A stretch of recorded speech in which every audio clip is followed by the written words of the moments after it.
Na mtazamaji, hujambo na karibu. Jina langu ni Sam Amani, mwenzangu kwa lugha ishara ni Luis Angel. Karibu. Na tuanze na taarifa tanzia. Mtu mmoja amethibitishwa kufariki dunia huku wengine watatu wakisalia wakiwa wamenaswa chini ya vifusi kufuatia kuporomoka kwa jengo la ghorofa 2 lilokuwa likijengwa katika eneo la Chisanga, Chepkolon kwenye kaunti ya Kericho. Tukio hilo lilitokea majira ya saa 9 alasiri siku ya Jumatano wakati wafanyakazi walikuwa wakihitimisha shughuli zao za siku katika eneo la ujenzi. Walioshuhudia wanasema kwamba takriban wafanyakazi 22 waliokuwapo wakati jengo hilo lilipoporomoka ghafla na kusababisha vifusi kuanguka. Vikosi vya uokoaji wakiwemo maafisa kutoka shirika la Msalaba Mwekundu walifika haraka katika eneo la tukio na kuanza juhudi zao za uokoaji.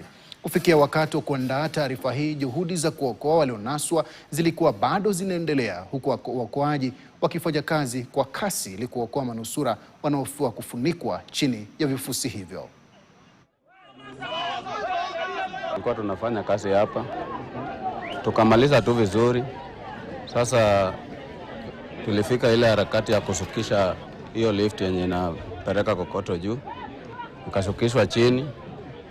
So watu wengine walikuwa wananawa, alafu iko baadhi ya mafundi bado walikuwa wamebaki hapo ndani wakitoa vifaa yenye walikuwa nayo ya kazi.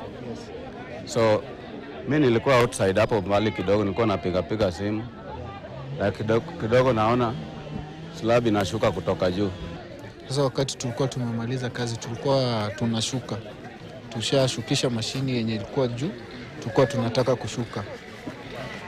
Sisi tukasikia tu slab imeshuka. Currently we are doing search and rescue, and so far we have already rescued one person and the rescue is ongoing.